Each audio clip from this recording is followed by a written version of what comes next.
Hey, welcome to Axiom Answers. It's Dr. Eric Shumick with Axiom Health Solutions. Our mission is to give you real answers on your everyday health problems and help you share that with the people around you. So, this one is on sleep. This is a big problem for a lot of people. So, if you're having a hard time getting to sleep or staying asleep, if you're waking up, you look over the clock, you're like, oh man, I bet it's 2:30 in the morning. And sure enough, it's 2:30 in the morning. Then I have some answers for you today on how you can get much more restful sleep and why sleep is so important. So the consequences of poor sleep, I have just two celebrities here that actually died from not sleeping well. So Heath Ledger died from prescription drug overdose, which, if you don't know, the number three cause of death in the United States is medication. So either correctly or incorrectly prescribed medication. And these are two people this happened to, two very well-known people, but this is happening to people all around you. But he couldn't sleep. And because he couldn't sleep, he started taking more and more sleep medications, more and more pain medications, anything to fall asleep. And he actually had an accidental overdose, I think, mixing those with alcohol, and passed away. And then Prince, same thing, very famous insomniac, couldn't sleep, turned to medications, alcohol, different drugs, and ended up dying from that. So sleep, if it doesn't, kill you like it did to them, it makes you wish you were dead, because if you can't sleep, then the rest of your day, your waking hours are terrible. And I'm going to show you why. So the reason behind that is that there's four very powerful stages of sleep, and you need to have all of these. So all the research says if you're an adult, you should get between 7 and 8, or 7 and 8.5, or 9 hours. So we'll call it 7 to 9 hours of sleep per night. If you're younger, if you're a teenager and younger kid, you should get more than that. But so 7 to 9 hours of sleep is what you should get, because you need several of these sleep cycles. Your body goes from stage one over here to stage two to stage three to stage four, and they're all very important. So what happens in these stages is non-REM stage one. That's basically you're starting to fall asleep, very light sleep. It's easy to wake up. You get into stage two, and then your body's really preparing for the important stages. This is only last about 20 minutes. And then you get into these, which are really the most important stages for your brain. So non-REM stage three, that's where your muscles relax. That's the deepest stages of sleep. And what happens there, very important for memory consolidation, very important for creativity and learning. But the most important thing that happens here is it actually, there's this pumping mechanism that happens in your brain that drains out something called beta amyloid, which is what causes Alzheimer's. So it's actually repairing your brain from all of the work that it did throughout the day, and it's flushing out the waste products, kind of like wringing out a rag or a sponge, or if you're washing your clothes in a bucket, well, you have to change the water every now and then. Well, that's what it's doing at night. And if it's not doing that, if you're missing that early sleep, if you're missing that stage three sleep, then your brain is not rejuvenating. You're much more likely to develop things like dementia and Alzheimer's if you're not getting those stages of sleep. So if you're waking up a lot at night, then you're coming out of that stage. And then you get into REM sleep, which is probably the most famous of all of them, which is very important for, again, memory consolidation. That's where you dream typically. It's actually kind of like running a defragmenting program on your brain. So it's allowing your brain to consolidate memory, which is important for long-term function. So very important that you stay asleep during these stages. So you really should not be waking up at night. If you do, you should fall right back to sleep. And that should only happen maybe once. It shouldn't happen every hour and a half. So how do you get through these sleep cycles more? How do you get better restful sleep? So I'm going to give you three levers today. The first one is light. The second is temperature. And the third is food or supplements. So the thing I'll say about food and supplements is caffeine is your enemy when it comes to sleep. Any caffeine after about noon has been shown to decrease your sleep cycles and make you much more likely to come out of this cycle and wake up. So caffeine is not a good thing. Alcohol also in the evening, not a good thing. If you are going to drink, you want to be done at least 2 to 3 hours before you go to bed, and you don't want to drink too heavily, because alcohol is it's a depressant when you drink it, so it calms you down, but then it's a stimulant later on, so it can actually wake you up. That's why a lot of people notice if you drink, you wake up, 2 o'clock in the morning wide awake, because your body's actually waking you up. So, and then we'll talk about supplements in a minute as well. But first thing I want to get to is light. There's a very powerful tool for sleeping that a lot of people don't think about, and it is light. So, so light and dark. So your body was, we used to live in caves, so it was very dark at night, and then it was very light during the day, right? So there's these circadian rhythms is based on light and dark. So the way that you use that, and this is what a lot of people really haven't thought about, is you need direct sun exposure during the day. That tells your body that it's daytime, and then it sets a clock for your melatonin spike to kick in about 16 hours later. So when you get up in the morning, one of the most powerful tools is actually getting light right away. So getting sunlight in your eyes right away in the first 30 minutes of waking. So I got up this morning about 6:45, 7 o'clock. First thing I did was let the dog out, went and stood on the back porch while she was going to the bathroom and doing her thing, running around the yard. And I was just looking around at the sky. Now, I wasn't staring at the sun, so you don't want to do that.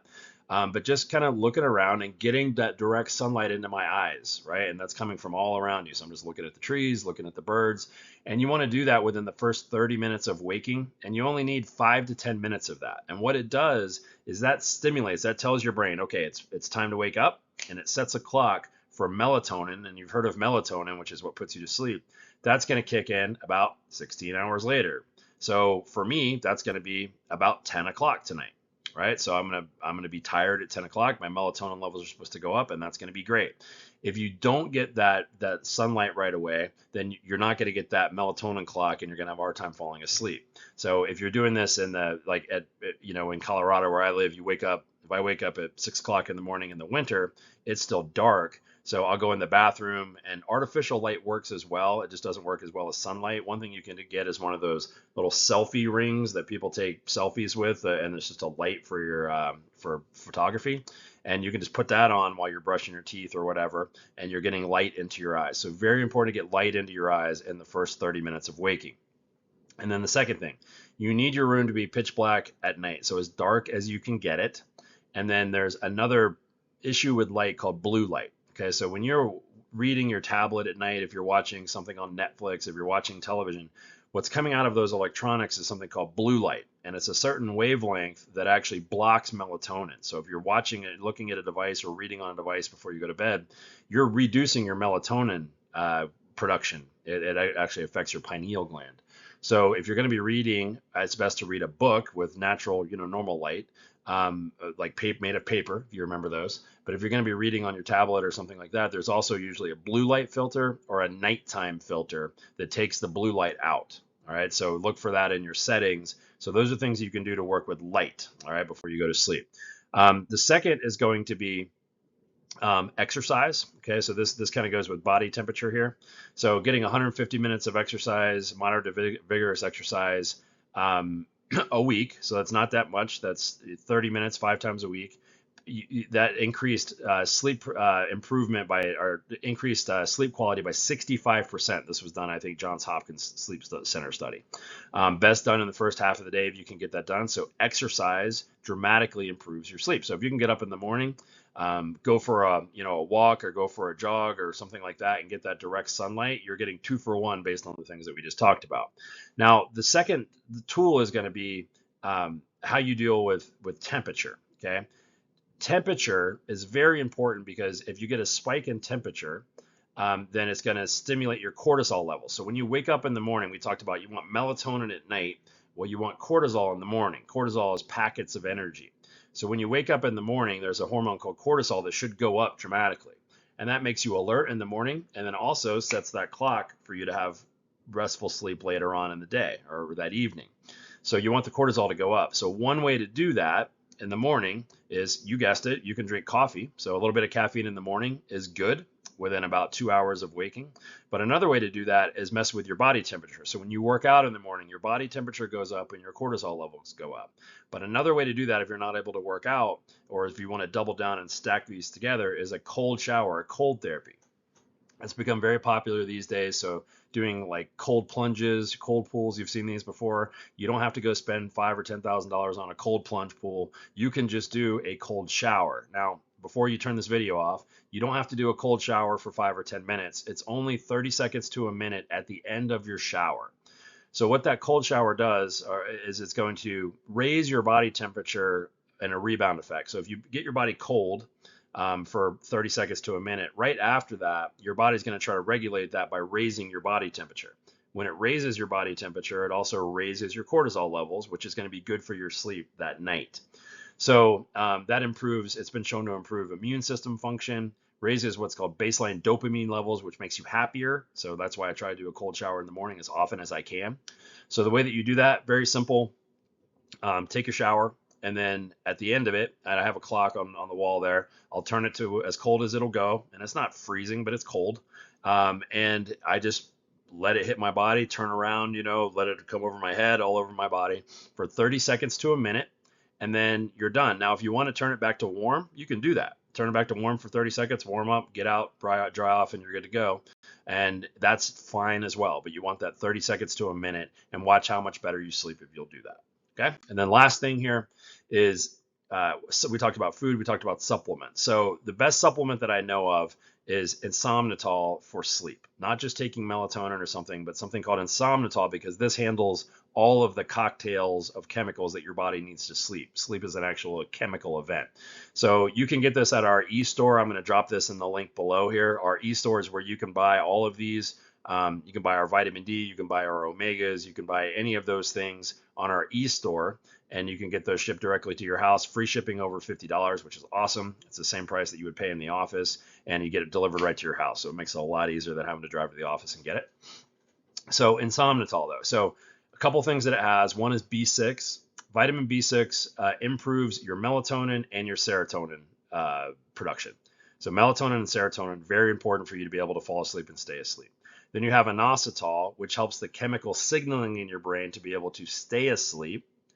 Then you have L-theanine, which increases GABA. Okay, L-theanine is great for people with anxiety. Also really, really good for sleep because it increases GABA. GABA is what calms your brain down. So if you're laying there at night and your brain is just running, and it won't turn off, that's the lack of GABA. GABA is like nature's Valium. It's the brake pedal for your brain. It actually calms your brain down so you can fall asleep. So if your brain's going like crazy, L-theanine helps with that to calm that down so you can fall asleep. 5-HTP is a precursor to serotonin, which I just told you is very important. And then it has melatonin. So rather than just taking melatonin, which doesn't work for most people, these are very powerful to help your body stay asleep.